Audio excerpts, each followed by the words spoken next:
মুসা নবীর মাধ্যমে জানতে চেয়েছিলাম আল্লাহর কাছে আমার গর্ভে কোনো সন্তান আছে কিনা, আমি কোনো সন্তান পাবো কিনা। বন্ধুরে, আমরা ওলি আল্লাহকে কেন ভালোবাসি, আমরা ওলি আল্লাহদের কাছে কেন যাই, আমরা মুর্শিদকে কেন ভালোবাসি, আমরা মুর্শিদের কাছে কেন যাই? মুসা নবী এসে বলে দিয়েছে, আল্লাহ বলছে আমার গর্ভে কোনো সন্তান নাই, আমি কোন সন্তান পাবো না। এই দুঃখ মনে নিয়ে কাঁদতেছি, স্বামী আমাকে নিষেধ করে ফেলবে। আল্লাহর পাগল বলতেছে, মা পেটে বড় খিদা গো মা, আমাকে একটা রুটি দাও না। মেয়েটা বলতেছে, আমি আমার স্বামীর জন্য রুটি বানাচ্ছি, আপনাকে আমি রুটি দিতে পারবো না। আল্লাহর ওলি বলতেছে, মা পেটে বড় খিদা, একটা রুটি আমাকে দাও না। মেয়েটা চিন্তা করে একটা রুটি দিয়ে দিলেন, রুটিটা খাইলেন। হায়া কমা খিদা তো নিবারণ হলো না, দ্বিতীয় রুটিটা আমাকে দাও না। মেয়েটা দ্বিতীয় রুটিটাও দিয়ে দিলেন, রুটি হলো তিনটা। কয়টা? জোরে কোন কয়টা? এবার বলতেছে, মা খিদা নিবারণ হলো না, খিদা নিবারণ হলো না। ও মা, ও মা, তৃতীয় রুটিটা আমাকে দাও না। তিন নাম্বার রুটিটা যদি আমাকে দিতা, আমি তিনটা রুটি খাইয়া আল্লাহর কাছে কইতাম, আল্লাহ তোমাকে তিনটা ছেলে দিত। যেরকম সবার মানুষ দিয়া মানুষ বানাও, মানুষ দিয়া মানুষ বানাও, তুমি থাকো কোন জায়গায়? আল্লাহ তোমায় খুঁজতে গিয়া বইয়া গেলাম বিসন্ধায়, আল্লাহ তোমায় খুঁজতে গিয়া বইয়া গেলাম বিসন্ধায়। নবীর মাঝে তুমি থাকলে মেরাজে কেনে যাই নবী, নবীর মাঝে তুমি থাকলে মেরাজে কেনে যাই নবী।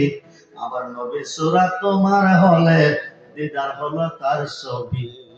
আবার আদম সূরা করছো দাবি, দয়াল রে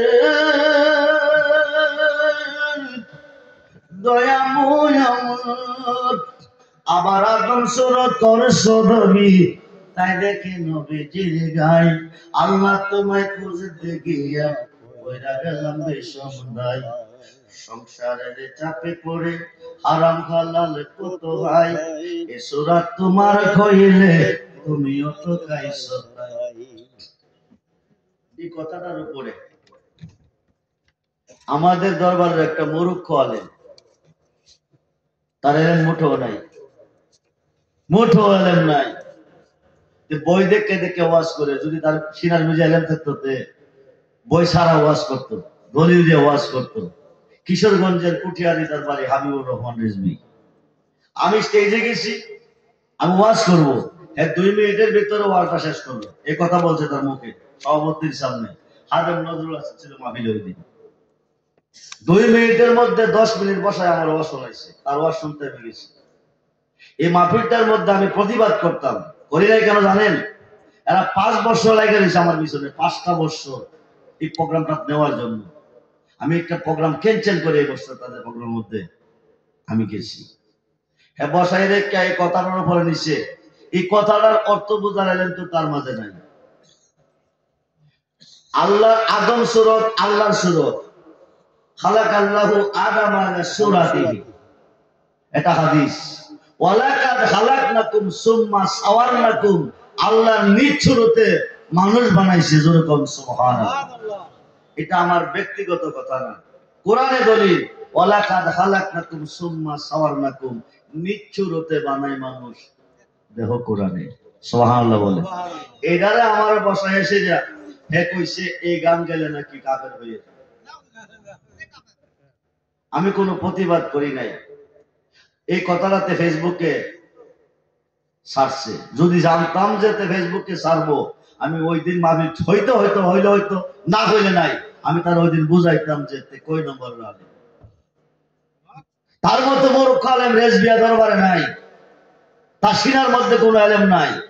তার মতন 2 পাতার মোল্লা আমার বিরুদ্ধে কমপ্লেন করছে। আলেম শব্দের আবিদানি করতো কি, কিসের বিনিময়ে আলেম হয়? দাওরা বাস, টাইটেল বাস, ল বাস করলে আলেম হয় না।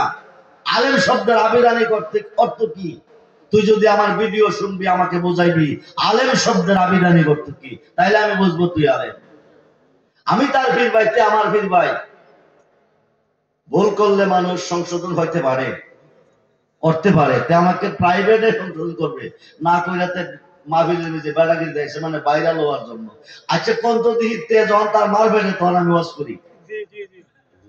আমার ওয়াজের বয়স চলে 30-এর উপরে, তার বয়স কই দিয়েছে,